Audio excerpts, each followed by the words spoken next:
வெற்றி இறுதியானது அல்ல, தோல்வி ஆபத்தானது அல்ல, தொடர தைரியம்தான் முக்கியம். Winston Churchill.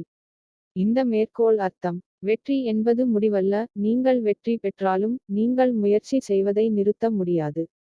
வாழ்க்கை நகர்ந்து கொண்டே இருக்கும், புதிய சவால்கள் வரும்.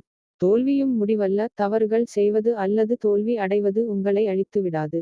மிக முக்கியமானது தைரியம். என்ன நடந்தாலும் தொடர்ந்து முன்னேற, தொடர்ந்து முன்னேற, தொடர்ந்து முயற்சி செய்ய வேண்டும் என்ற துணிச்சல். உதாரணமாக, 1. ரவி ஒரு சிறிய மொபைல் பழுதுபார்க்கும் கடையைத் தொடங்க விரும்பினார்.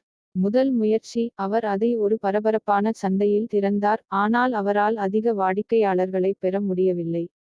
கடை 6 மாதங்களுக்குள் மூடப்பட்டது. இது ஒரு தோல்வி, ஆனால் அது ஆபத்தானது அல்ல. ரவி கைவிடவில்லை. இரண்டாவது முயற்சி, அவர் அதிக திறன்களை கற்றுக்கொண்டார், மீண்டும் பணத்தை சேமித்தார், மேலும் ஒரு குடியிருப்பு பகுதிக்கு அருகில் மற்றொரு கடையைத் திறந்தார். இந்த முறை அவர் அதிக வாடிக்கையாளர்களை பெற்றார், மெதுவாக வெற்றி பெற்றார். ஆனால் இந்த வெற்றிக்குப் பிறகும் அவர் கடினமாக உழைப்பதை நிறுத்தவில்லை. அவர் புதிய நுட்பங்களை கற்றுக்கொண்டார் மற்றும் தனது சேவையை மேம்படுத்தினார். இறுதியாக, சில ஆண்டுகளுக்குப் பிறகு, அவரது கடை மிகவும் பிரபலமடைந்தது. இது என்ன காட்டுகிறது? அவரது தோல்வி அவரை அழிக்கவில்லை, அவர் அதை பயன்படுத்தினார் கற்றுக்கொள்ள. அவரது வெற்றி அவரை சோம்பேறியாக்கவில்லை, அவர் தொடர்ந்து வளர்ந்தார். விஷயங்கள் தவறாக நடந்தாலும் தொடர்ந்து ஓட வேண்டும் என்ற அவரது தைரியம்தான் அவரை உண்மையிலேயே வெற்றி பெறச் செய்தது. உதாரணக் கதை.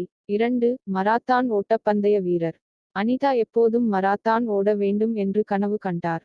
அவர் பல மாதங்களாக பயிற்சி பெற்று இறுதியாக தனது முதல் மராத்தானில் சேர்ந்தார். பந்தயத்தின் போது 10 கி.மீ. ஓட்டத்தில் அவள் சோர்வாக உணர்ந்தாள். 20 கி.மீ. ஓட்டத்தில் அவள் வேகத்தை குறைத்தாள். 30 கி.மீ. ஓட்டத்தில் அவள் கால்கள் மோசமாக வலித்ததால் அவள் கிட்டத்தட்ட வெளியேற விரும்பினாள். பல ஓட்டப்பந்தய வீரர்கள் அவளுக்கு முன்னால் கடந்து சென்றனர். கடைசியாக, அவளால் தொடர முடியாமல் 32 கி.மீ. ஓட்டத்தில் இருந்து விலகினாள். அவள் ஒரு தோல்வியைப் போல உணர்ந்தாள். ஆனால் அவளுடைய பயிற்சியாளர் அவளிடம் கூறினார்: இது முடிவு அல்ல. பந்தயம் எவ்வளவு கடினமானது என்பதை நீ கற்றுக்கொண்டாய். அடுத்த முறை, நீ பலமாக இருப்பாய். கைவிடுவதற்குப் பதிலாக, அனிதா பயிற்சியைத் தொடர்ந்தார். Happy to அவள் present தனது the videos related சகிப்புத்தன்மையை to subjects, மேம்படுத்திக் கொண்டாள், news, உணவு film முறையை news, மாற்றிக்கொண்டாள், inspirational தொடர்ந்து life and பயிற்சி articles, with